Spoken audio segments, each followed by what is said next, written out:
Can we choose our motivations? Can we choose our interests? Can we choose our thoughts? Can we choose to be better people? Do we have a choice in any of this? Please comment, the three of you. Oh, what a superb question. How about you begin with that one, John Troy? From how I see it is the chooser is the doer, or the narrator in the head bone that narrates one's storyline and would like to govern how that storyline might unfold. In my own observations of that narrator is that it's much like a narrator at let's say a football game. It's narrating the game, and the narrator gets excited or gets disappointed. Oh, he just missed it. Look at him go, and all of this, and you could cheer each side and wish and hope. But at the end of the game, the narrator can't change the outcome of the game. It's just a narration, and it's second guessing at best. And it's going to happen. The narrator is just this function is going to happen like an itch, but the choice is like a narrator in a football game can make a choice and change the outcome of the game. I find that the chooser is also tied up into these doctrines, these religious doctrines and things, or doctrines of sin, whether it's karma, or reincarnation, or heaven and hell, and all of that. It's really putting a lot of shame and guilt on this narrator who's not making things better. So I just say, give it up. I got this glass, and inside this glass, there's space. And if I move this glass around, that space seems to be moving. And that narrator lives inside here. That's the bell. That's the narrator inside this glass. That narrator is assuming of the shell of the glass. To me, awakening, I'm going to try this, I don't know very well, I'll put a little something there. Awakening means that is gone now. It's gone. So that what's inside hasn't moved, it hasn't expanded, it hasn't done anything. Only the shell of the glass is now broken and gone. So that there's no bouncing off the walls of that glass, thinking that narrator that can claim the territory that's only within that glass is seamless. It's seamless, and the sentience that was once imagined to be contained within that glass is now seamless. It didn't change anything inside that glass. It just broke the container. So now I've got glass, broken glass here. But that's, to me, that's the chooser is made up of these pieces of glass. That's something. That's remarkable. That's lovely. Well, what do you say, Sadamo? I'm eager to hear your comment on the same question, which is, I must say, that's a great question. It goes right to the heart of the matter, I think. No, the sense of doership exists to the degree that the belief that the person has a reality of its own, exists. you know, to the same degree, because one goes with the other. It should always go back to not if do we have a choice, you know, is there someone making choices, you know, because that's where the buck stops, you know. So I guess, yeah, you have, or you think you have, according to the degree that you think you are the person. Which, but I understand, you seem, that's what we seem to be. That's it. That's what I have to say. And especially after the whole glass prop thing, it's like, what can you say? It's, you know, when people say, do you want me to draw it? You know, he's actually like breaking glasses, like, I understand this. This is great. Everyone a little bit, you know? Yeah. This is lovely. What a great meeting. More than I hoped for, and my expectations were high to begin with. Oh, this is great. Well, I'm going to put my oar in the water on that question also. If I go back into childhood, I have memories of great innocence. I can remember back that far. And because I'm a psychologist and I have always seen things that way, as each individual has a certain bias and spin, and it's just unavoidable. I mean, that's who you are as a person. So, but before I was trained to be a person, I remember this time of innocent seeing of the world without any judgment. I really remember it. Maybe it's an illusion, and I'm creating that memory now, a form of self-hypnosis, maybe. In any case, that's part of the story. And then I saw that I was trained, like all the rest of us, to somehow find a niche in society. And in finding that niche, the innocence is lost and you become a person. You're trained to become a person. It's a requirement.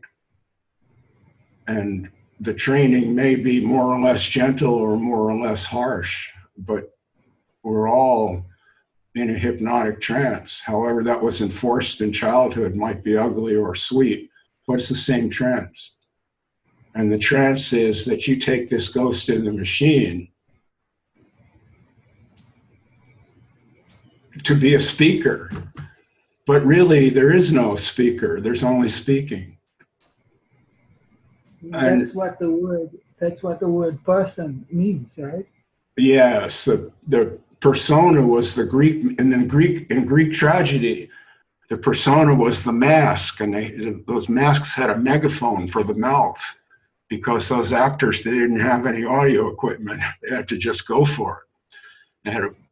And the dramatis personae, as they're called, it was a list, an actual list of the masks that were to be used in that drama, because it was the persona, it was the masks that were the characters, not the actors.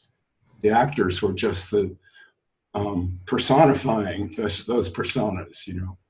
Well, that's what we're trained to do. And then for one reason or another, or no reason, someone like a John Troy or a Sadamo or Robert just sees that.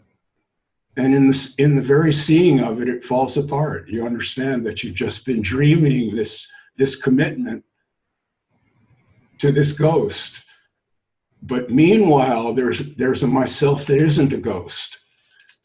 Now, people get very upset about that, discussing that.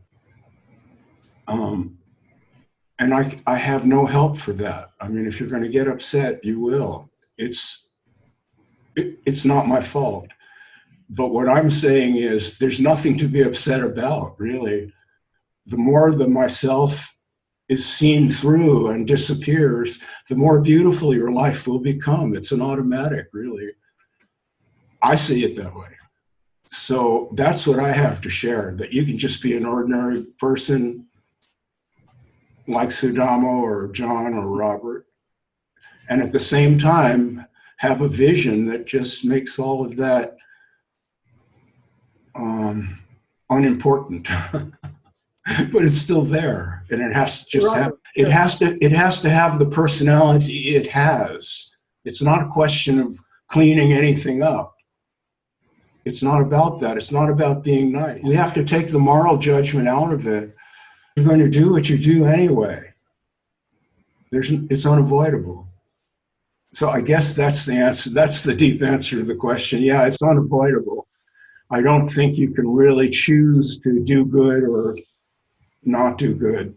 Those are just stories we tell ourselves way after the fact. And whatever this aliveness is, and the crazy brain that's sitting on top of it, whatever animal nature that's going to act out, that's just what's going to happen.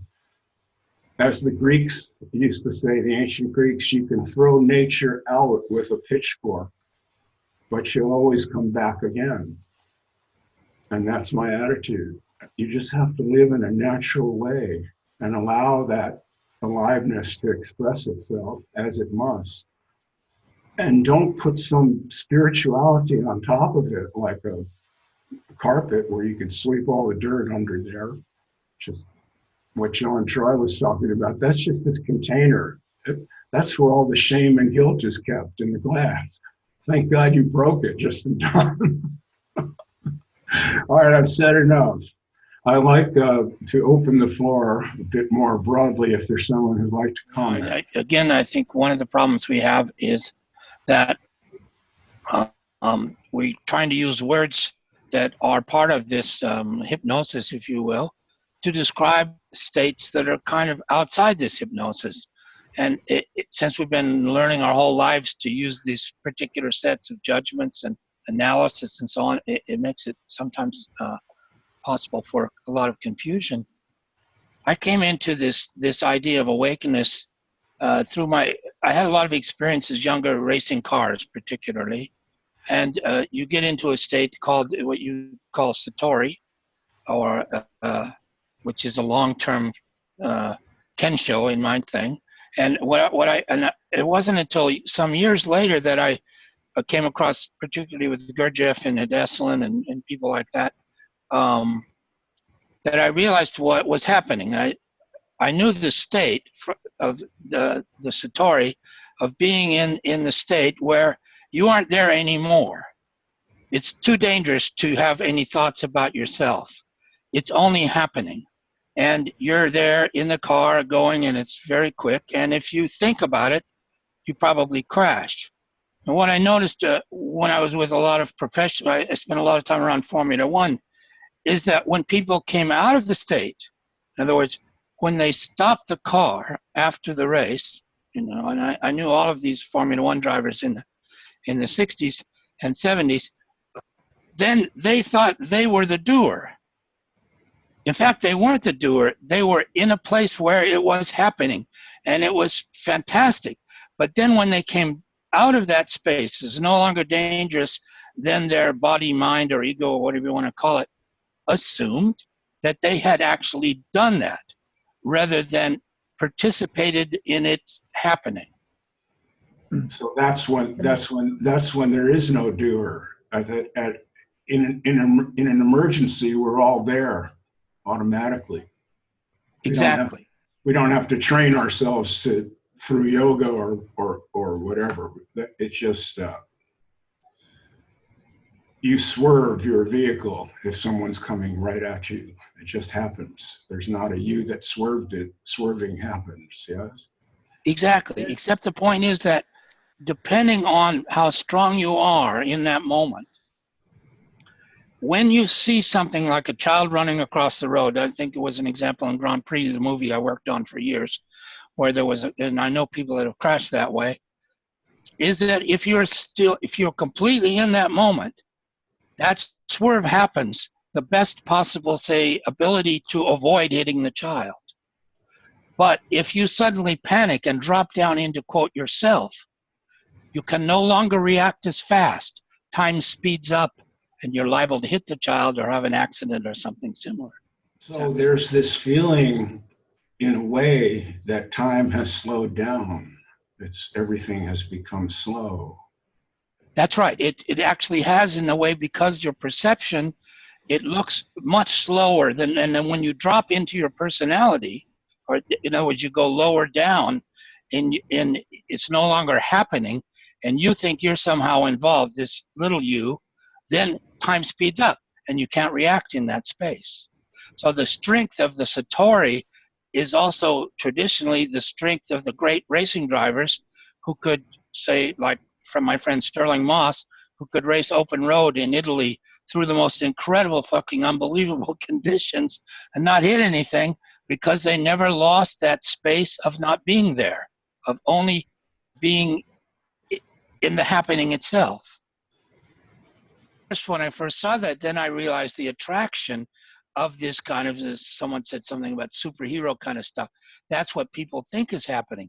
They don't realize that a real goal is for you to live more in that kind of a space without this danger element, without it being so exciting, that it just be a normal way of consciousness, living in that moment of awareness without that danger, which is really the real key, not finding it through mountain climbing or parachute driving or car racing or whatever.